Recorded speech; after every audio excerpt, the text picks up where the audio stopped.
The opinions expressed in the following program are those of the producer and not necessarily those of WKTV Community Media.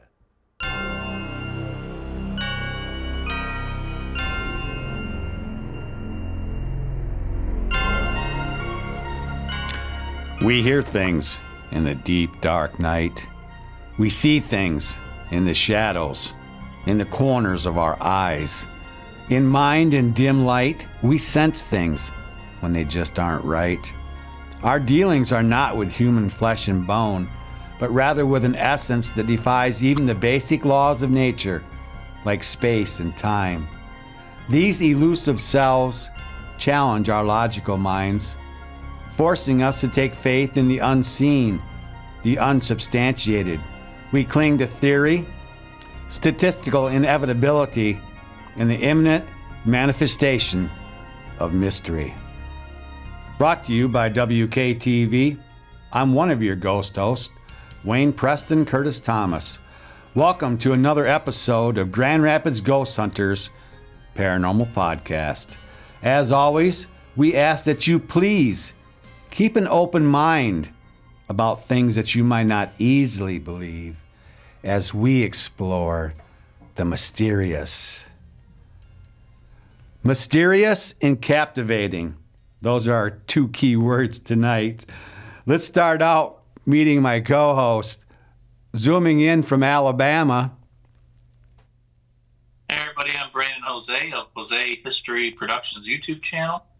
I did recently remove the paranormal out, so now it's just Jose History Productions, spelled H-O-E-Z-E-E. Please welcome to the show one of our friends. She's been on the show many times, Esther Joy. Hello, everyone. I'm Esther Joy, local potter, tarot reader, and psychic with 1990 Collectives and Esther Joy Tarot. Yeah, I had artist, empath, tarot reader. Yes. And you're going to fit right into this show because our special guest is also an artist, very accomplished artist. He has more names, though, than I think I can list. Shaman Wu. He is a teacher, a creative mentor, recording artist, producer. You got a couple degrees in theology and philosophy, and then psychology. Or psychology, and then another degree for your music, fine arts and music. You actually have, 9 albums and 200 film scores. I was really impressed with that. And you're offering beauty, wisdom, and healing. I love that. Tell us about your path to become a shaman. What was that like? You were born in a different country, were you? Yeah, I was born in China. Gosh. Well, I'll tell you some parts of it. You know how paths are. They're more than meet our own concept of where we're going, usually.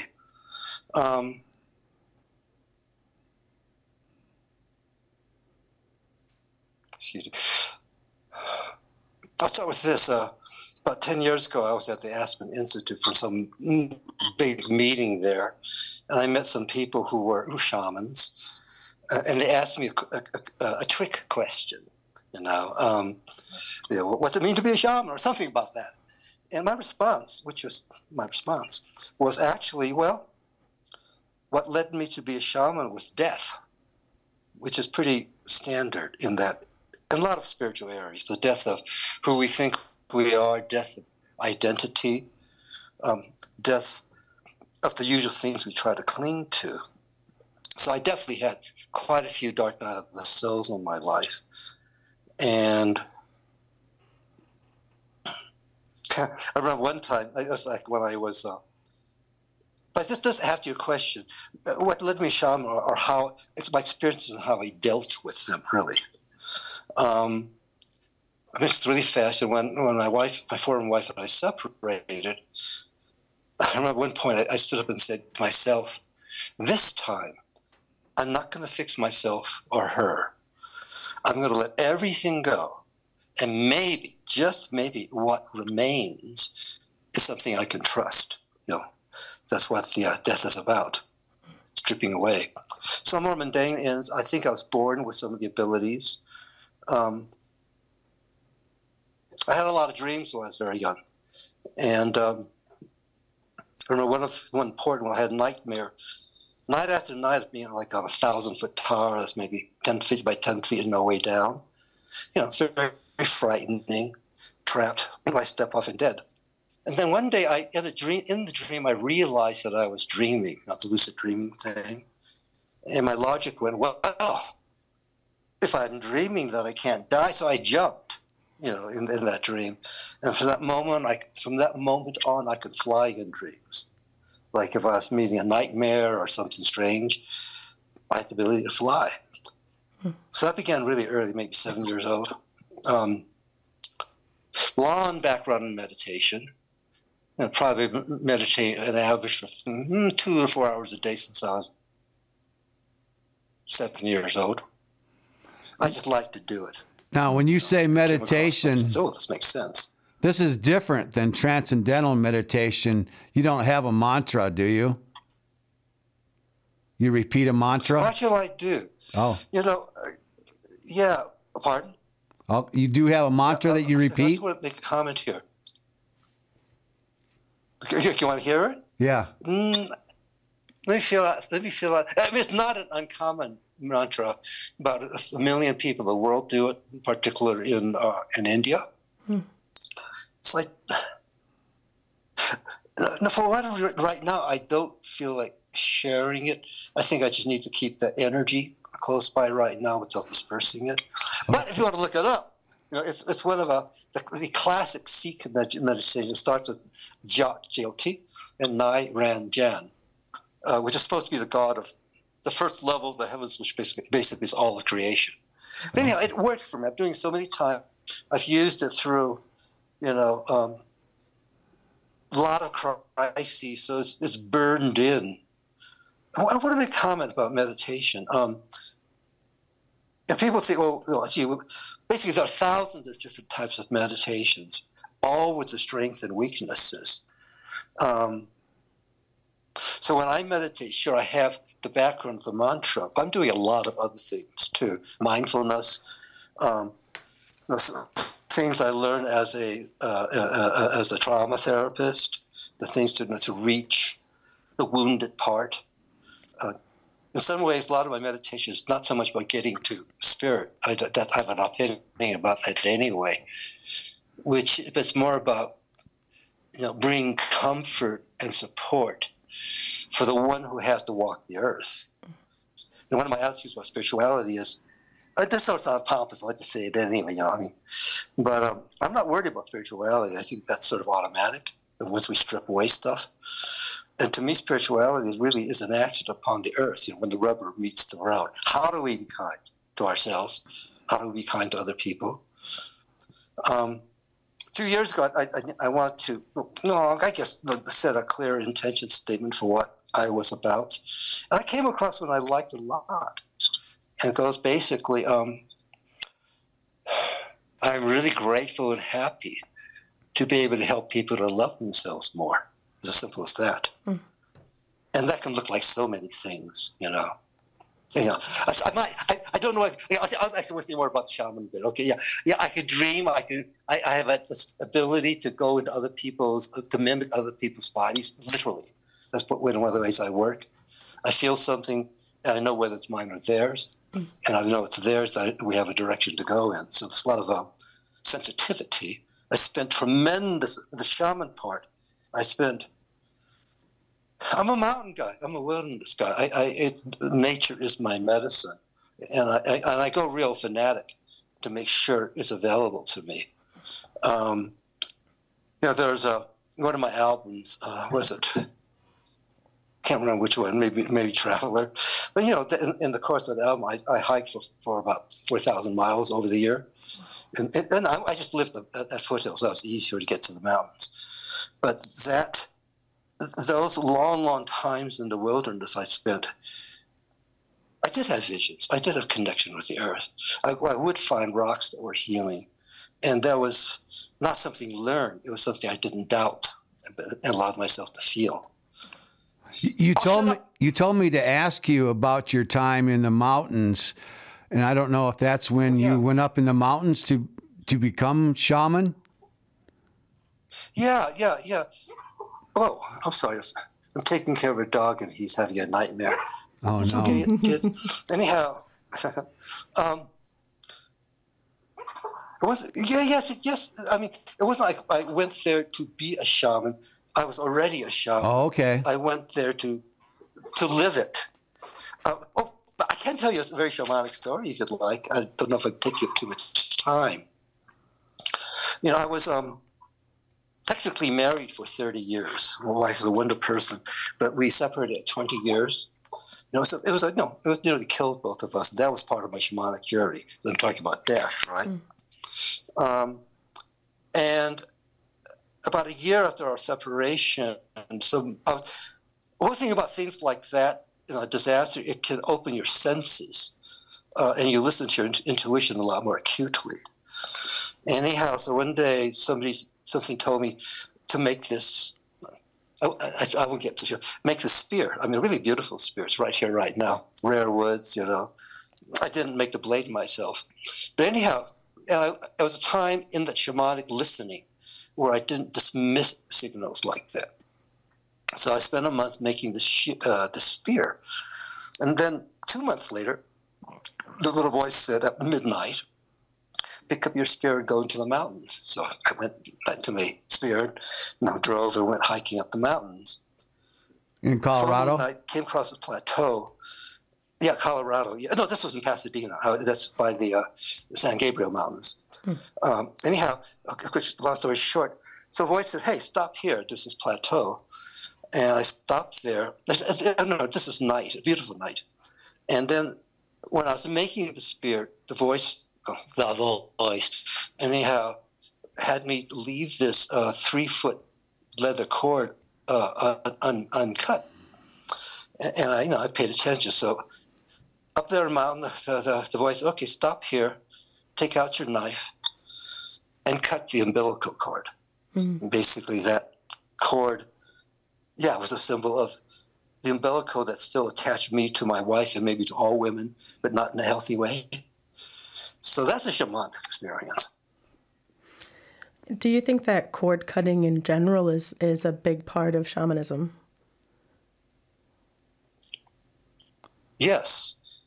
I think that's a great question.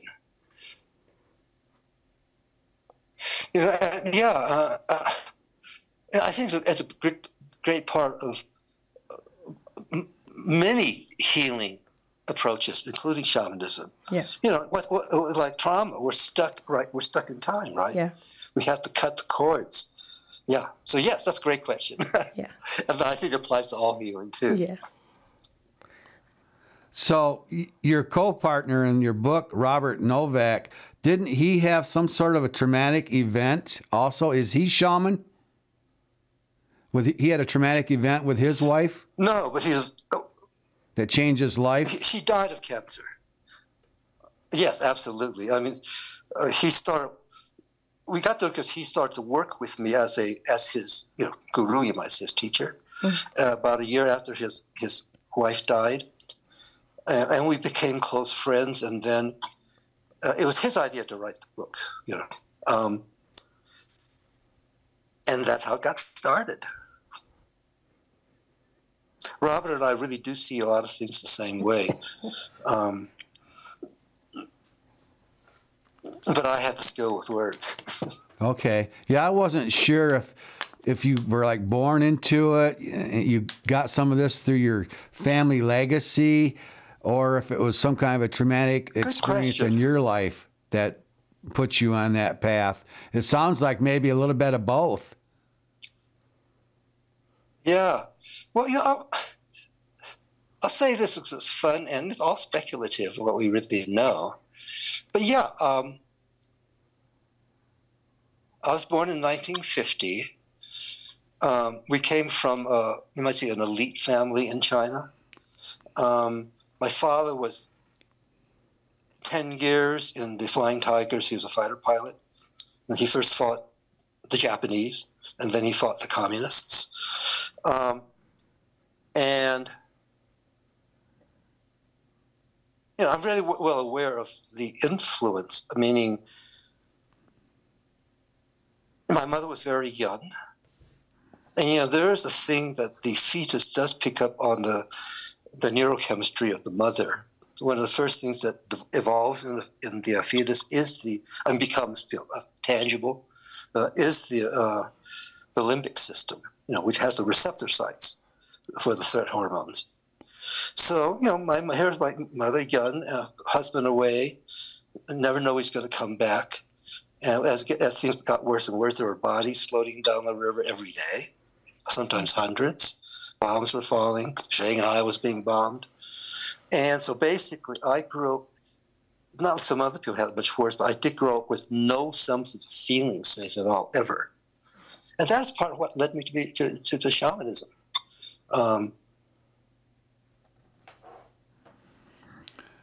Robert, now your name is, you have a lot of names. Robert Whitesides Wu with Seven Hawks Healing. So do you have some kind of a Native American influence then? Not really. Yes. Well, actually, I take it back. Yes. What am I saying?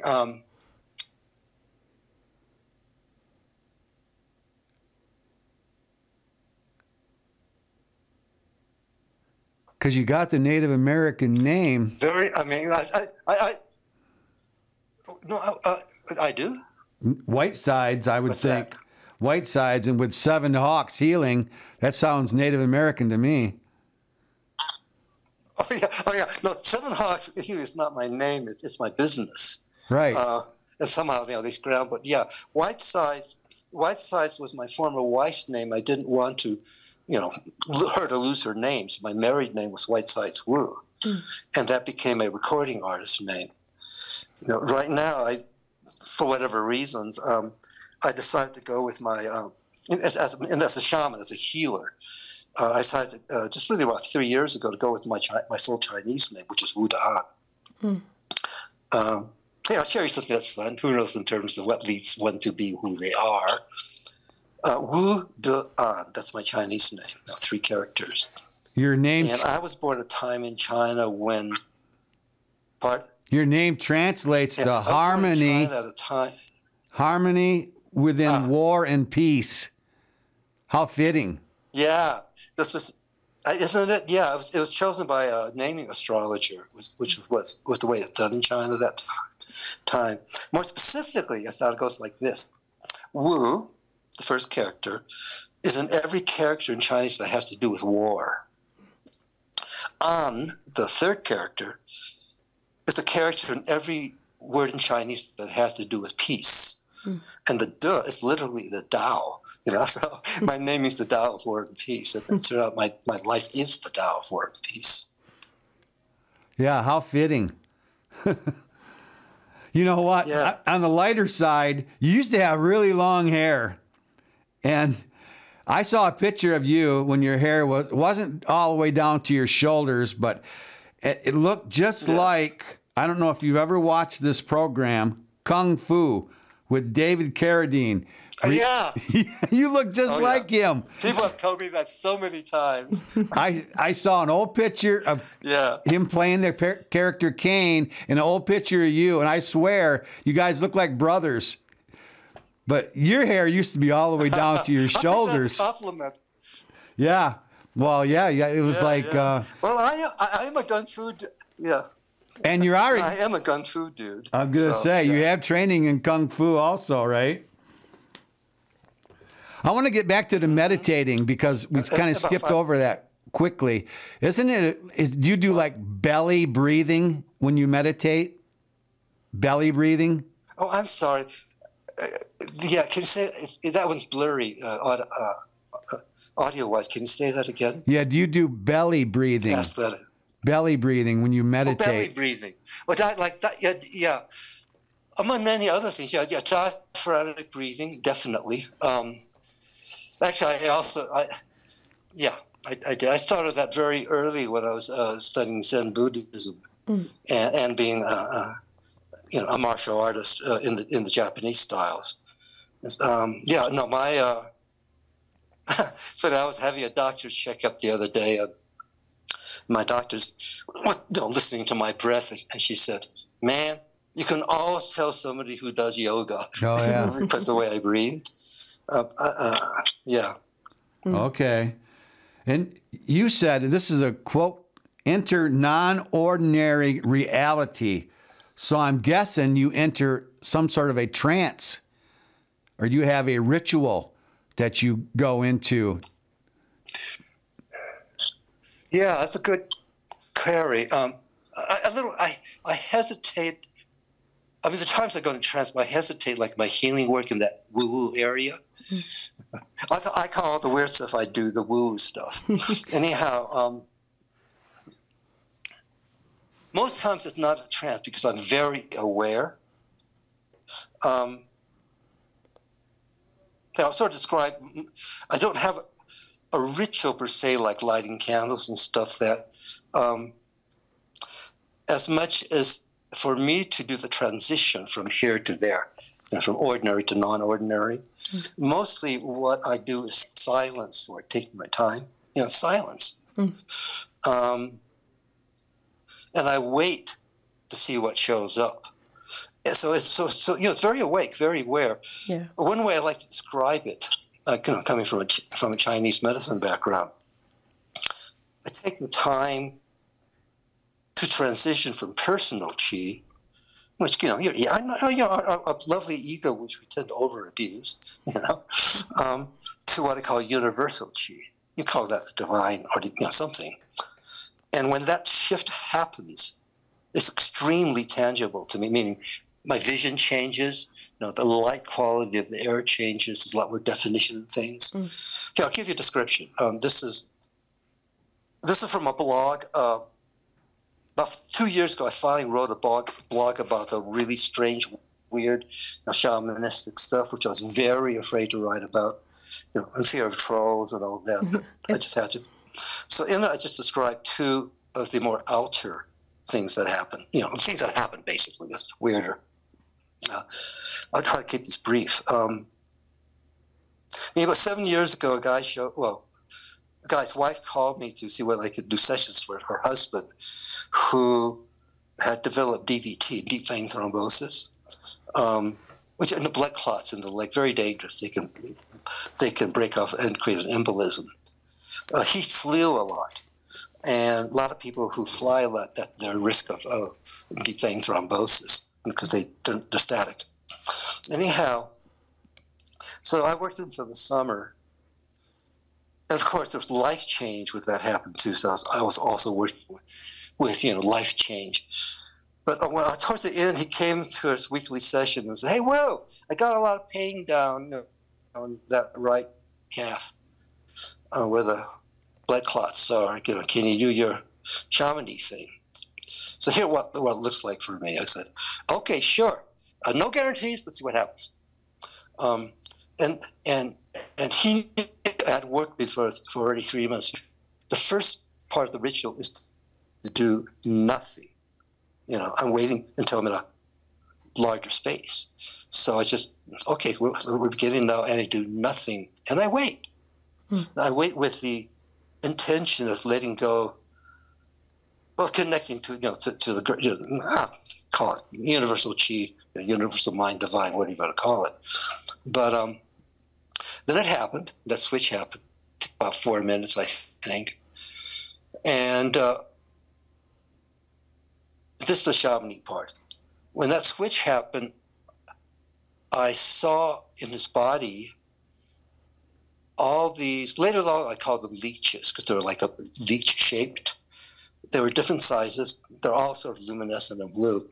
And I had enough time to know that weird things oftentimes are the healing things. I don't dismiss or react, and I just observe. I'm the witness. The witness allows the channel to open.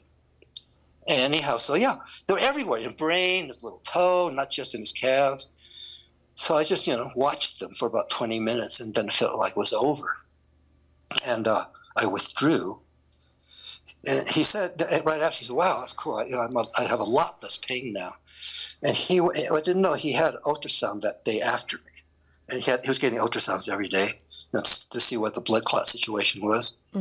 And in the ultrasound following the leach session, there were 60% less plaques from the previous day. Now, I don't know whether that was me. You know, I'm not going to do that sort of a jump, but I did observe, you know, the way leeches work is they exude an extremely powerful blood thinner from their mouth. That's how they keep the blood wet. And so it made sense, right? I mean, if it was going to happen on that level, that little blood thinner is basically what's going on down there. Yeah. No, even in modern medicine, lab-grown leeches are used when they want a topical procedure where they do not want the blood to clot, and then they use leeches. Yeah. So that's a very shocking story. That's really cool. Do you find that a lot of times when you're doing that altered state work, that the visuals that come through, because in my experience, when you're dealing with those altered states or the information that you're receiving, it's coming in so fast from so many different places, or from such a big place, that the interpretations of it are kind of whatever makes sense to your brain. So having that need there and recognizing it and seeing those leeches, that's something that for a different person working in that same spot might have a completely different image for it, but it's working on the same track. Yeah. Yeah. Yeah, brilliant. Absolutely, yeah. There's something else I wanted to add to that. Thank you for that. What was it? Yeah.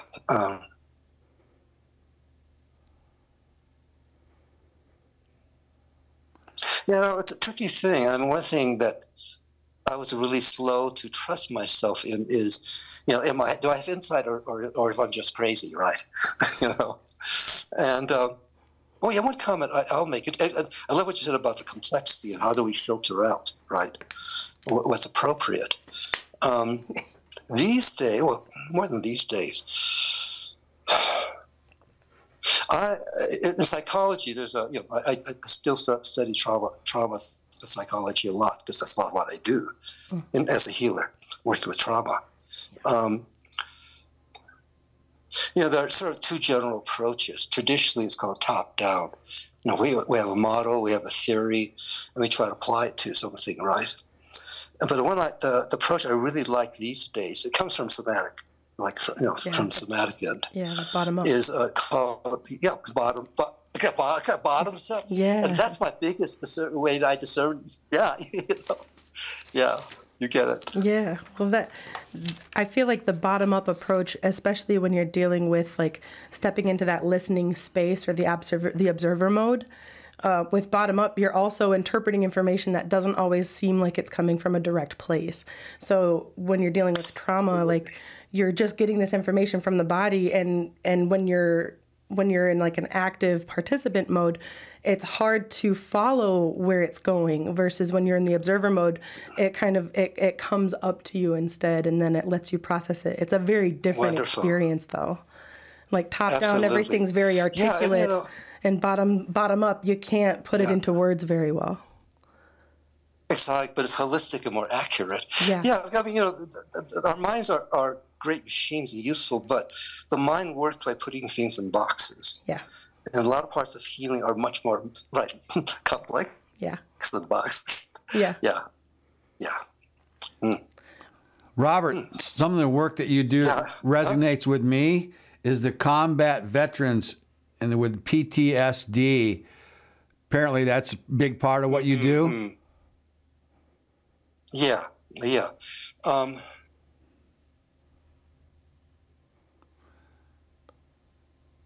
Yes. I don't work with as many veterans these days. There's several years where I did.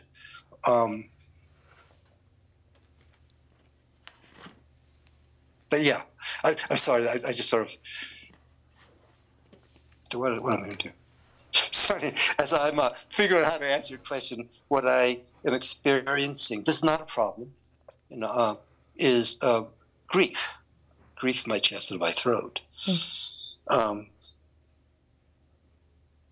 Yeah, that's, you've probably worked with that. I remember this really beautiful young man I worked with, 15 years ago here. Severely wounded, so he's in constant chronic pain. He would do the, what do you call it, the scouting thing. He was married, but it would come to him and run out with this assault rifle and lay in the ditch all night, to protect his family. I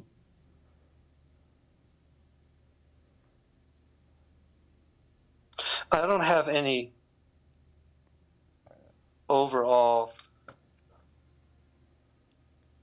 description of working with that trauma. All right. Well, but I would say, yeah, but all trauma has its source, safety, right, or the lack of safety.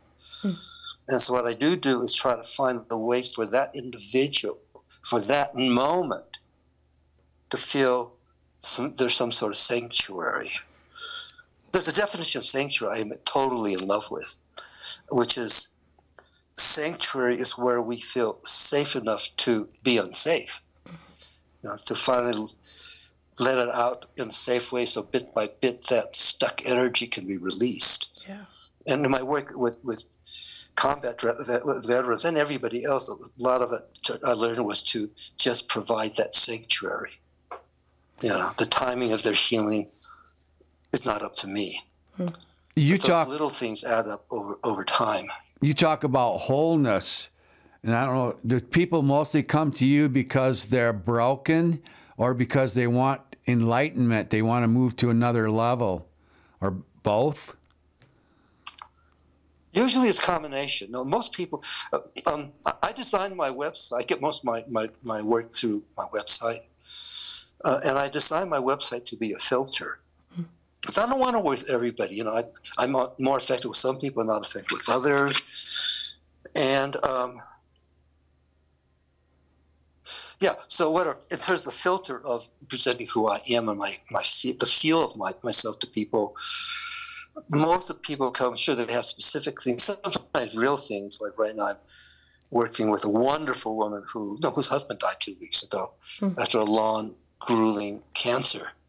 And one of my expertise areas is grief. I'm a really good grief whisperer. Where was I going? I think you were linking. Yeah, so pretty much, yes. Everybody who comes to comment, they may have some specific thing. Almost all of them also have this sense of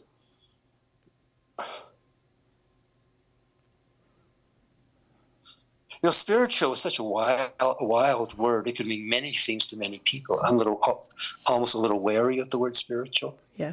But yeah, everybody who works with me also this community, because they think I can give them some, spiritual guidance. And then they have their specific, like the grief to work with, stuff like that.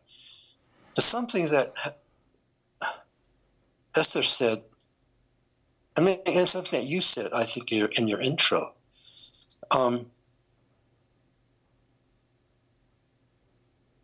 So much of particularly of psychological healing, emotional healing, traumatic healing.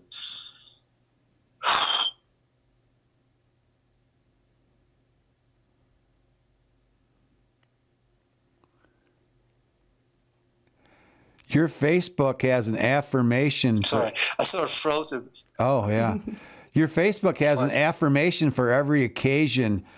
You talk about wholeness, and you say that we need to accept our weaknesses to make ourselves stronger. I thought that was just curious. Yeah, thank you. That was sort of where I went into a tongue-tie there. Yeah, how do I say this? We hold, there's cultural reasons, just genetic reasons, like the negativity bias of the human nervous system. Where basically we are genetically assigned to look for threat. We wouldn't even exist as a species without it. It causes a lot of problems. 2, But yeah, wholeness is a very big deal with me. It's basically, can we love every part of ourselves? And my nuance with that is, it's radical. I mean, I don't expect from everybody, or even myself, but can we love even the ugliest part of ourselves, not grudgingly, not because, oh, this is the right thing to do to love this, but to really be friends, with even the parts of us we're frightened of. Yeah. And that's wholeness. Yeah. Sorry, I wrote a blog recently about, oh, sorry, go on. Oh, I was just wanting to add, I had a conversation with my therapist one time talking about feeling like I was in a state of brokenness. And she corrected me, and she was like, oh, honey, no, you're not broken, you're scarred. And I think a lot of trauma builds up in your body as a scarring versus an actual break. Yes. There's a fracture point, yes, where it's no longer safe to be connected to that experience in your own body, but that's not an irreversible situation. That's not something that's broken and no longer part of you. It's just not part of the main story. It's a scarring. So now there's healing work to be done before you can access it safely. Absolutely. Hey, I like you. We should talk more often. Yeah, I'd like that. One thing about yeah, me too. Really. The session yesterday I did, an aspect of that came up. And I like it. I find it useful, but people think, oh, gee, to be healed means I won't feel this, I won't feel that, which is ridiculous. We're gonna feel, right? Just how well we handle our relationship to our pain turns it either into growth or suffering. I was going to say this, what you said. I was saying that, yeah, the deepest wounds, we carry the scar forever. But those particular scars, depending on how we relate to them, form the depth of our character. Mm-hmm. Yeah. It changes the way you move.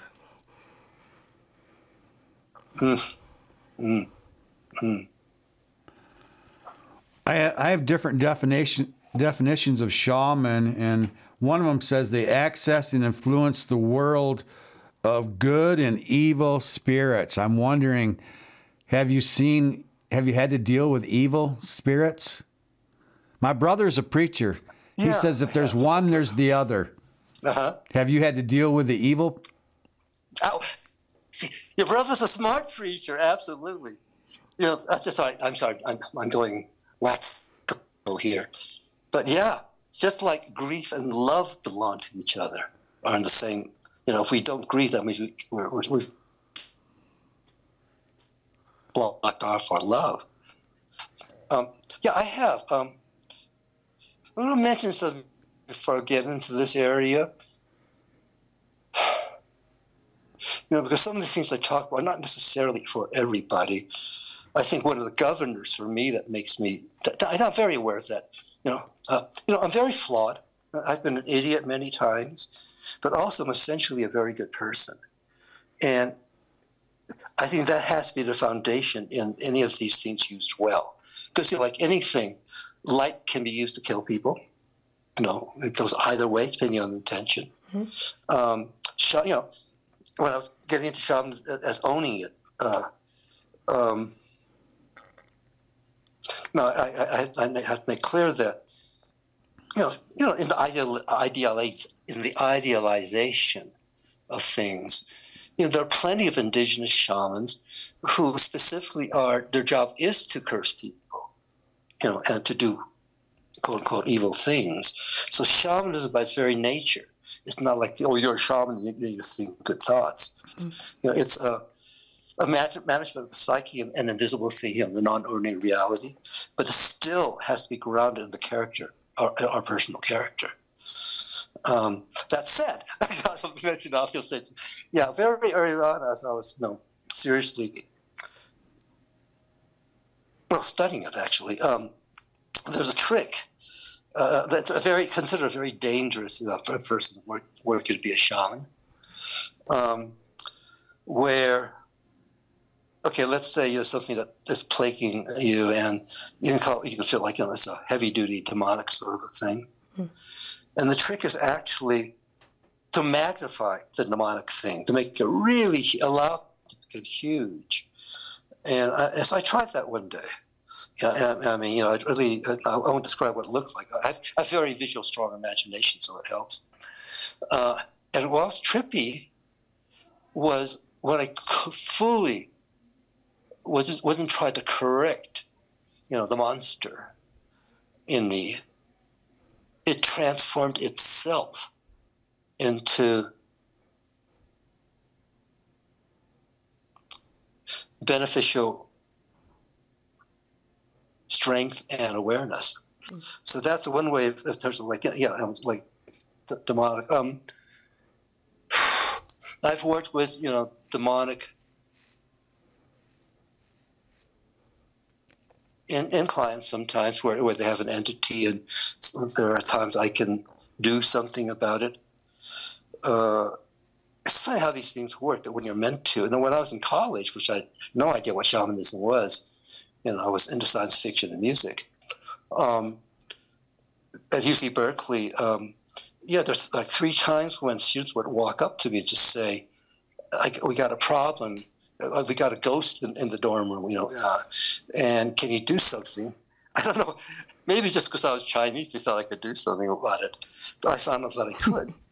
And, there's like on this one wall of this dorm, and you just feel it, this dark, massive pressure behind the wall. And the way I deal with those is basically I have this bizarre, I think it's become because I did come out of war and death, So I have a pretty sturdy relationship with war and death. And I just basically just stood fully open in the presence of that entity. And that's the word for it.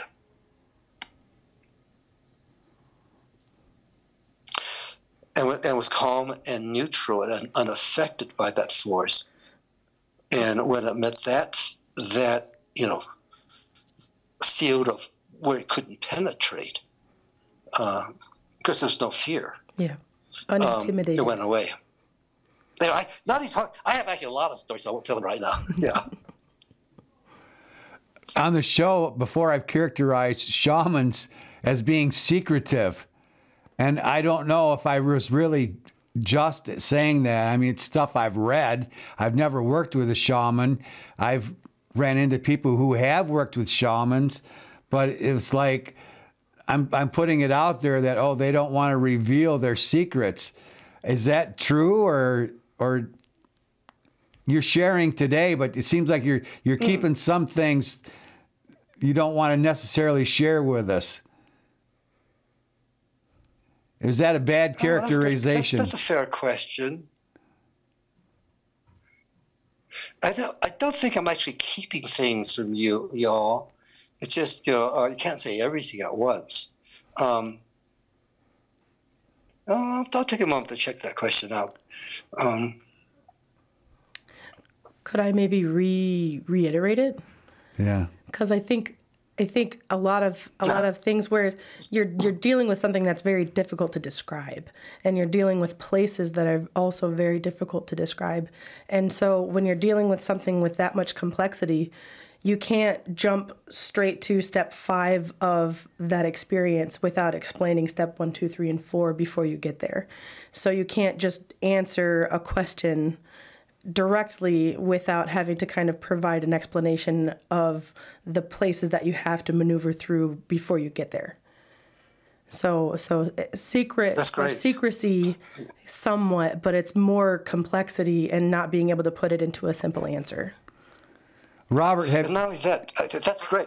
Sorry, let me just respond to what she just said. It's brilliant. And also, you use the word mystery in your intro. And the mystery is how we could integrate into complexity. And they're not secrets as much as I'm very cautious of my words in terms of putting labels, that box how we think, and we do that anyway. And so the thing that you might think of secrecy is actually that there's not a word for it, because I use a word, it will at that point in time contaminate the thing. Yeah. I have a great story. You'd have to wait time. It's not mine. Oh God, this guy I respect very much. He eventually became the chief psychologist for the Hopi and the Navajo nations. He's written some very lovely books on you talk about shaman and really intricate stuff. It's really interesting. I can't remember his name now. Anyhow, the story is this: when he arrived in New Mexico, Albuquerque, to take over as the chief psychologist for the nations. A friend of his said, "Hey, I want you to meet Herbert." That was his American name. He's the elder of the Hopis here. So they trekked up to meet Herbert, and he was there weaving in the Hopi. The men weave, so he was weaving a prayer shawl. I love the story. So his friend comes up and to Herbert, and says, "Hey, here's my friend." I can't remember his name. And Herbert says, "Oh, what do you do?" The guy said, "Well, I'm a psychologist." He said, and Herbert said, "What's a psychologist?" Yeah, and guy said something. We study the mind. And then Herbert says, "I can tell you everything about the mind in 3 words." And the psychologist was really offended. I mean, he really wanted to be liked by Herbert, that same time. It's like, "But I just studied 10 years, and you're saying that, da-da-da." So anyhow, then even to pin it, Herbert went back to his weaving. And the guy said it was the most excruciating 10 minutes that he ever endured while Herbert was just weaving away without responding.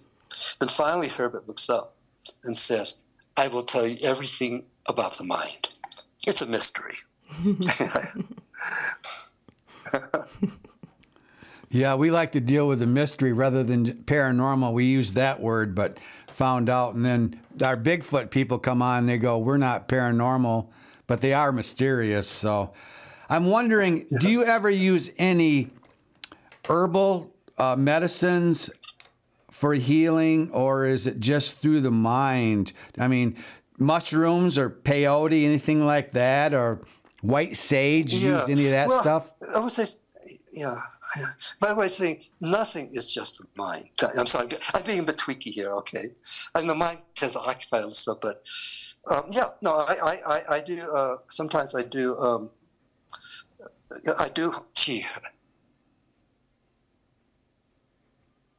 I'm just figuring what I should not say for legal reasons. I work with psilocybin. Which I do microdosing and hasn't that just become legal for medical studies in Colorado? Yeah, but for medical studies, right? Trauma based in Colorado. Yeah, and also, I mean, it's not still legal in, let's say, Denver. What it is they look the authorities are asked to look the other way, like decriminalized. So it's permitted, it's not legal. Yeah, decriminalized. Thank you. Yeah. I mean, you never know how little sneaky things can sneak in and bite you, Yeah. But I do work with psilocybin. I like the effects. And to be honest, I like pot. Yeah. It does help me. Yeah. Does it help? Those doors. It helps communicate. How about? Yeah, it does. Yeah. Do you use crystals also, or white sage? All those too. That's interesting. I know Native Americans had a reputation for using peyote.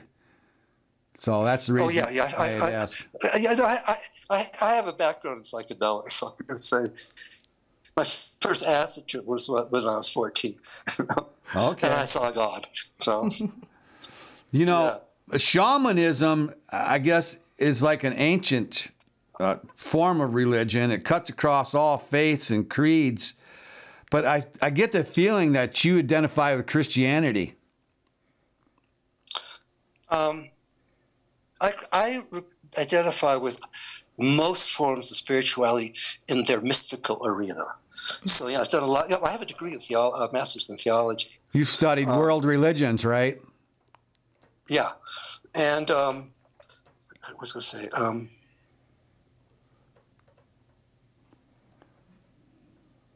if I wanted to go top down for a moment on technical, shamanism is essentially animism, nature worship. Yeah, and just for me, I do worship nature. Nature is my biggest medicine. Yeah, that's what I was wondering. I was curious if you went to nature for your healing. Oh yeah, absolutely, absolutely. Probably easier up there in the mountains. It's probably easier to get in touch with nature. Oh, totally. Yeah, I'm right. It's right at my doorstep. Yeah, right. I oftentimes feel sometimes I feel a little guilty because it is easier for me, and for any human being. The fact that it's much more known now, in terms of being studied. Nature is one of the most powerful medicines there are. Absolutely. Yeah, I want to share. If we start, I want to share a story. Is that okay? Yeah. I'll try. Anyhow, there's a professor at UC Berkeley, Dacker or something like that, and he's the guy. If you research stuff, that his thing is awe, AWE, and he does a lot of research on awe. And he did this awesome experiment. I loved it anyhow. So he took two groups of students. It was two different experiments. The first one was to a part of campus where there was a forest on one side and some sort of institutional building on the other side. Then he told the students who was looking at the forest to particularly gaze upon where the trees met the sky. And the other group was just asked to stare at the institutional building. And then he had a girl actress walk out of the building, laden with books and stuff, and pretend to trip. And books and pencils and papers went flying. What's interesting, the group of students who were looking at the sky and the trees and basically tuning into what that is there, they ran to help the girl. Whereas the kids that were staring at the building, a lot of them didn't even go to help the girl. And then there's a second one, which was even more as awesome. Same thing, two groups of students, they were using computers. So one group, I'm sure they were looking at nature. Yeah, was looking at beautiful nature pictures. And I don't know specifically what was on the screen for the other students. I'm sure something mechanical. And then afterwards, they were asked to draw a self-portrait. And the students who were looking at the beautiful pictures of nature drew themselves tiny on the page with lots of space around them. And the kids who were looking at the non-nature filled the page with themselves with no space whatsoever. I thought that was very telling. That is cool. We're getting to the end of the show. Brandon, do you have anything specific that you wanted to ask Robert? You might be muted. I think you're muted. Must have muted yourself. Yeah. Oh, muted. Yeah, I'm muted. I don't have any questions. Okay. Well, then we need to move on to the end of the show. We're running out of time. And the final thought, I always do a final thought so everybody can weigh in on it. And the final thought is it's about the meaning of life. Pablo Picasso said the meaning of life is to find your gift. The purpose of life is to give it away. So my question for everybody is, have you found your gift and your purpose? Or do you define the meaning of life differently than Picasso? And Brandon, I know you're not prepared for this, but the meaning of life, buddy. You were really breaking up on my end, so I how do you define the meaning of life? Picasso defines it as you have to find your gift, and then your purpose is to give your gift away. I don't know. In terms of giving my gift away, I would be just trying to help people in the paranormal field by doing this podcast. Yeah, stuff like that. And we have been able to use this platform, right, and share it with different people. to get their message out. Esther Joy, I give her a little heads up on this. Sometimes I do that, but the meaning of life, do you agree with Picasso? Or I definitely agree with the sentiment. I think I would reframe it a little bit to be the finding yourself, and the purpose would be sharing what you love. So it's not so much giving your gifts away as sharing your gifts with the world. Okay. Yeah, and this whole shamanism seems to be all about individuality. They deal with individuals like one at a time to find solutions for them. But the meaning of life, Shaman Wu, do you agree with Picasso? You find your gift, and then the purpose is to give that gift away? Or is there a different meaning of life for you? Well, they're all interesting. My reframing would be similar to Esther's. I would add that,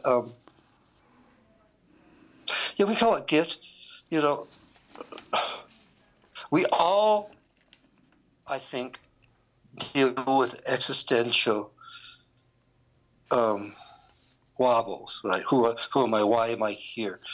And so the way I turn this more like I help people find what is valuable to them, what is not just valuable on the surface level, but what makes what in their gut, in their heart, aches, and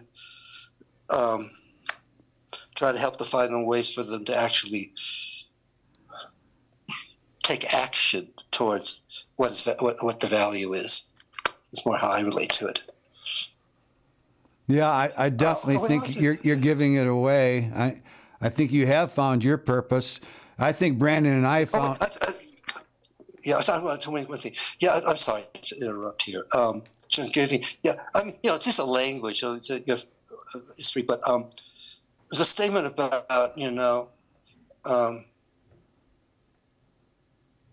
ideally, we want to give from our overflow, but keep the essence. But we do not give our essence. That's sort of what we keep for ourselves. That is our foundation and lighthouse for how we can serve other people. So it's not about giving it away. It should be ideally it's coming from an unquenchable source. It's not depletable. Yeah. When people a lot of times in there, even in terms of the caregivers, when that's a fine line where they're giving their own life force to the point where it's harming them, because they think if I'm giving properly, I need to give it all. And, caregivers need to learn what self-care is. Are you also a poet? Pardon? Are you also a poet? I'm a very good writer. Yeah, I know you worked. I have written poems. I know. Actually, when you were going to college, you worked with a special group of poets, and then you brought up Bob Dylan. You quoted Bob Dylan to me in the conversation we had. But McCartney and the Beatles, they partied with Bob Dylan the first time that they smoked marijuana. Paul McCartney says that he figured out the meaning of life, and he wrote it down, and then they read it back to him the next day. He was convinced he had the meaning of life, and what he wrote down was, there are 7 levels. That's all he wrote. So I don't know. It was his first time smoking marijuana. But I come across the meaning of life as being a freedom from suffering through objectivity. It's almost like you need to be apathetic towards things. You start caring too much. You have a passion for things, and then that gets you in trouble. Whoa, you definitely have passions for things, don't you? Yeah. There's a term I like to, when I'm working with people, I like to tell them because it's an important reference point.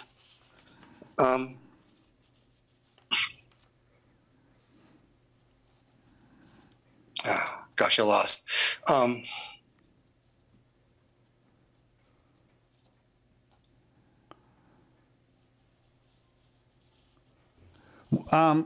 let me. Sorry, I got to space, so I'll be probably quiet until you sign off. So I'll shut up. When I was talking about what your path was to be a shaman, and I've read these qualities that a shaman needs to become a shaman. You need to be intuitive, sensitive, humble, generous in spirit, open-minded, willing to learn, devoid of pride, and the last one is true to yourself, or in other words, you need to be able to admit when you're wrong. Oh, totally. So Yeah. maybe one of the things I tell, one of the things I tell everybody that I'm doing, going to be doing a session for us, part of the intake, is that anything I say or see or think may or may not be right. It's always true. I lay it on the table. I also tell them that just to help them know, like if they think differently, if they feel differently, to tell me right away, because I need to be informed, And also, I like to put that on the table, because one, it's true. We're not always right. But also, if I know that we both know that I may or may not be right or okay with it, then it helps me not to second guess myself. A lot of times the visions that come to instincts are very easy to dismiss from a normal mind, right? But if we know, hey, it just may be crazy, but it keeps on recurring, let's go check it out. Right. Okay. Yeah. All right, we do a shout out, and my previous guest was Sev Talk. She wrote this book, You Have the Right to Talk to Aliens. She was far out guest. Mm-hmm. I mean, yeah, she opened up my mind to whole new avenues. Brandon, you had a couple people on. If you want to give a shout out to them. Danny Holroyd was one of them. I think of my last. Kathy Condor. Yeah, Kathy Condor of. Trying to think of the whole book title, but it was like Haunting Spirits and Eats. Haunting Eats and Spirits, Michigan. Yep. This great book with a bunch of haunted locations across the state of Michigan. And then, what's the last one I had on? Well, you had Danny Holroyd. I'm at Danny Holroyd on Southern Michigan Paranormal. I did a couple episodes with them, covering kind of the pros and cons of ghost hunting, kind of their paranormal investigatings of the pros and cons of the technologies and the techniques, as well as about the upcoming events, Ghost-orama, which I believe is June 3rd in Benton Harbor, Michigan. It's kind of like a big paranormal convention thing that's kind of like free to attend. Then there's a ghost hunt afterwards, but that's like $25 if you wanted to do the ghost hunt. But. Okay. Shout out to my wife. Today's her birthday, so shout out to Brenda, my wife. Happy birthday. Yeah. And then Tyler, our tech guy, he's got his own show here at WKTV that you guys can check out. A shout out to anyone? Esther? To all of you guys. Okay. Thanks. And then Robert, I don't know if you want to do a shout out maybe to Robert Novak or maybe the new guy that you're getting to do some music with. But we'll move into upcoming. So upcoming, I have Dave Emmons. He wrote this book, another alien guy abducted. And then for us, we're on TV twice a week, Comcast Channel 25, UVerse 99. Brandon and I are going to be lecturing at the KDL Libraries in October. And then my upcoming you got any upcoming? Nope, nothing special on the board. Just the same. You can reach me on Facebook, Esther Joy Tarot, or the 1990 Collectives. Okay, that's important to know. Brandon, upcoming for you? We'll have an upcoming episode 2 with Eric from the Uncomfortable podcast. He does a podcast kind of similar to what we kind of do, covering different mysteries and hauntings and cryptids and stuff like that. So he'll be a future guest on the show. Okay. Robert, I don't know if you got any events coming up at all? Not really. It's just doing my individual sessions and I don't have any public things going on. People can call you and then you deal with them individually they on the definitely phone, contact me. or they can come to your mountain. Yeah, definitely. Yeah, one thing too, if people are curious about where I come from, on my Facebook business page, I think so, it's Seven Hawks Healing. There's in the, website says a lot about me, but on the Facebook business page, under photos category, there should be about 90 of my. I do these posts almost daily. I'm taking a break right now to Instagram, which goes to everywhere else, and they're lovely. They're really like moments of guidance. So that's a good place to check me out. Yeah, your Facebook's just full of affirmations, like I say, for every occasion. Otherwise, it's Robert Whiteside's Woo at Seven Hawks Healing, and your book is Allowing God, Insights to Inspire and Renew the Fire of Love at the Very Center of Your Soul. You co-wrote with Robert Novak. So that's out there. All your music's out there. The 9 albums are out there that people can check out if they're interested in that. Yeah. So my thing is individual work with people, and that's how I make my living, and that's my value. And yeah, right. Individual. I'm lucky to have right now. Individual healing, or they can come to your mountain sanctuary, you say, in Colorado, right, for healing? Yeah. That's what I'd like to do. Yeah. Yeah. So it's inspirational thought, and this goes back to be your true self, the qualities to be a shaman. So the inspirational thought, then the show's over. Be free, be true, be you. In other words, you can be anything. Be true to yourself. Mm-hmm. Thanks so much. Yeah. Robert Whiteside's Woo, Shaman Woo. I think maybe there's more secrets you have. I don't know. I may have to talk to you privately, I think. Sure. Yeah. All right. I just want to say one thing. When you did your intro really fast here, you really reminded me of Orson Welles. Oh, really? In the way you spoke. Okay. I'm going to have to check that out. Brandon Jose in Alabama. You're looking good, buddy. Oh, you got your Michigan shirt on. Yep. Esther Joy. But, yeah. What a pleasure. It always is. Having you Thanks back for having in me here. back. Thanks, everybody. Peace out.